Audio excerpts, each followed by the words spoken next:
Ladies ట్రౌజర్కి front belt back elastic ఎలా stitching చేసుకోవాలో ఈ వీడియోలో చూద్దాము. బ్యాక్ పార్ట్ని రైట్ సైడ్లో ఇలా పెట్టుకొని దానిపైన ఫ్రంట్ పార్ట్ అనేది రివర్స్లో పెట్టుకోవాలని. ఫ్రంట్ బెల్ట్ అనేది ఆల్రెడీ స్టిచ్చింగ్ చేసేసాను, వీడియో మిస్సింగ్ అయిందండి. నెక్స్ట్ టైం ఎప్పుడైనా చూపిస్తాను. ఎలాస్టిక్ ఇక్కడ నేను 15.5 ఇంచెస్ తీసుకున్నాను. వీడియోలో చూపిస్తున్నట్టు 2 ఇంచెస్ గ్యాప్ వదిలేసి బ్యాక్ సైడ్ పార్ట్ని ఇలా ఫోల్డింగ్ చేసి ఎలాస్టిక్ దానిపై పెట్టి స్టిచ్ అనేది వేసుకోవాలి. ఇక్కడ వేస్ట్ సైజ్ వచ్చేసి 37 ఇంచెస్ అండి. 37లో హాఫ్ చేస్తే మనకి 18.5 వస్తుంది కదా, దానికి -3 ఇంచెస్ చేసి ఎలాస్టిక్ అనేది తీసుకోవాలన్నమాట.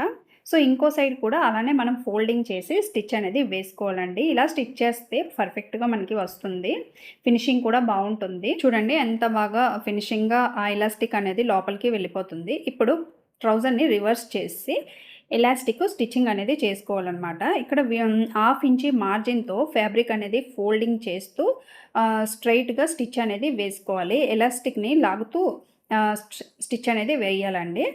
అప్పుడే మనకి ఫినిషింగ్గా పర్ఫెక్ట్గా వస్తుందన్నమాట. నా వీడియోస్ కనుక మీకు నచ్చితే కమెంట్ చేయండి. అట్లీస్ట్ మీ కమెంట్స్ ద్వారా నాకు మోటివేషన్ వస్తుందన్నమాట. అసలు కమెంట్స్ నాకు నా వీడియోస్కి రావట్లేదు. ప్లీజ్ సపోర్ట్ మై పేజ్ అండి. ప్లీజ్ సపోర్ట్ చేయండి నా పేజ్ని.